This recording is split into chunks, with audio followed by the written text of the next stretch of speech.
नमस्कार। आज आम भगवद गीतार गोटे माने बहुत ही गुरुत्वपूर्ण मुहूर्त को टिके भल की बुझा चेष्टा करवा। सेटा हैला अध्याय 1 श्लोक 20। आम पाखरे मूल संस्कृत श्लोक अच्छी, तार शब्द अर्थ अनुवाद और किछि व्याख्या भी अच्छी। तेबे चलंतु देखिबा एई गोटिए श्लोक भितरे कौन सबु गभीर कथा रही। श्लोकटा मोटामोटी एमिति कहूची, सेतेबेले जाहांक रथर पताकारे हनुमानंक चिन्ह थिला, सेही पांडुपुत्र अर्जुन धृतराष्ट्रंक पुओ मानंकु देखिले। से माने पूरा युद्ध पई सजबाज होई छिया होइछंती। आ जेतेबेले लागिला जे बास एबे अस्त्र शस्त्र चालना आरंभ हेबो, से निजर गांडीव धनुटा उठाइले। माने एइठू कथाटा आरंभ होउची। हाँ, एटा होची ठीक सही मुहूर्त। युद्ध पूरा आरंभ हेबा उपरे दुई पट सैन्य माने पूरा प्रस्तुत। आउ एठी देखंतु धार्तराष्ट्रान शब्दटा व्यवहार होईछि। एटा बहुत गुरुत्वपूर्ण। हाँ, केमिति? कारण एहा खाली कौरव मानंकु बुझाउनी। एमिति कहिले परोक्षरे एटा सेई मूल कारण आडकु इशारा करूछि। माने धृतराष्ट्रंकर निज पुआ मानंक प्रति जो अंध स्नेह थिला, जो पक्षपातिता थिला, जहा पई एत्ते बड़ युद्ध हैला, सेई आडकु संकेत दउछि। ओहो वाह, एटा गोटे बढ़िया कथा धरिले। आउ गोटे शब्द भी अच्छे जोटा मते बहुत इंटरेस्टिंग लगुछि। सेटा हला अर्जुनंक पई जो व्यवहार होईछि कपिध्वजा। एटार माने कोन? खाली हनुमानंक चिन्ह ना एहा भितरे आउ किछि अछि? हाँ, देखंतु कपिध्वजार सीधा अर्थ तो हैला जहांक ध्वजारे कपि माने आम हनुमान अछंती। किंतु एटा खाली गोटे चिन्ह नुहे, एहार गभीरता बहुत बेसी।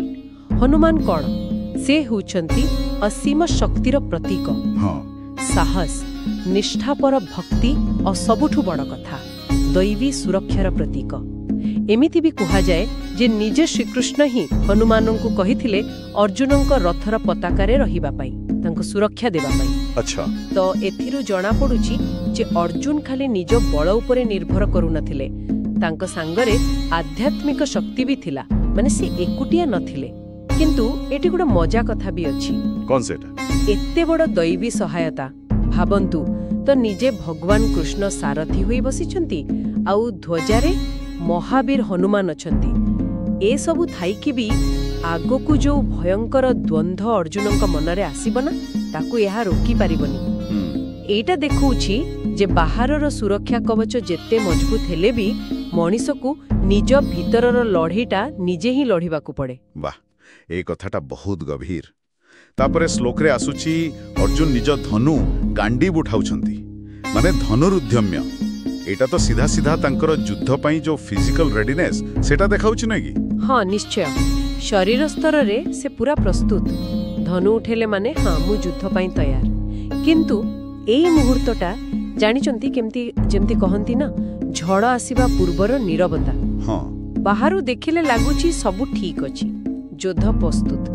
किंतु ठीक एई समय रे ही अर्जुनंक भितरे से मानसिक द्वंद्वर माने गोटे प्रकार रे बीज बुणा हेउची। शरीर तो प्रस्तुत हेले मनटा एबे गोटे बड़ प्रश्नवाची सामना को जाउची। की प्रश्नवाची? सेई जे युद्धटा ठीक कि भूल, निजर कर्तव्य कोन, निज लोकंकु मारिबा एहारा परिणाम कोन हेबो, एमती सब प्रश्न से उठेबे। आउ एठु ही तो सेई कथोपकथन आरंभ हेबो जहा पूरा भगवत गीतार मूल आधार। देखंतु एठी पांडव शब्द व्यवहार करी तांकर धार्मिक परिचय दिया जाइछि। से पांडुंक पुओ धर्म पक्षरे अछंती, किंतु आगो को आमे देखिबा तांको मन भितरे केमिति झड़ उठुछि। ताले जदी आमे सारांश देखिबा, एई गोटिए श्लोक भितरे बहुत किछि एका संगरे चलिछि। गोटे पटे अर्जुनंकर बाहरर प्रस्तुति, पूरा युद्ध पई से शारीरिक भावे सजाग। हाँ, आउ अन्य पटे ठीक सेतिकी बेले तांको भितरे गोटे बड़ मानसिक संघर्ष आरंभ हेबार सूचना मिलुछि। एकदम ठीक। आउ ए सबु घटुछि जेतेबेले तांका पाखरे एते बड़ दैवी साहाय्य अछि। कृष्ण भी अछंती, हनुमान भी अछंती। ठीक कहिले। आउ एई श्लोकटा मोते लागे आम समस्तंक आगरे गोटे बड़ प्रश्न भी छाड़ी जाउछि। की प्रश्न? जे जेतेबेले आमे कोनोसी बड़ काम पाई माने बाहरु पूरापूरी प्रस्तुत थाउ, सेतेबेले भी आम मन भितरकु जो संदेह आसे, जो द्वंद्व आसे, ताकू आमे केमिति सामना करिबा।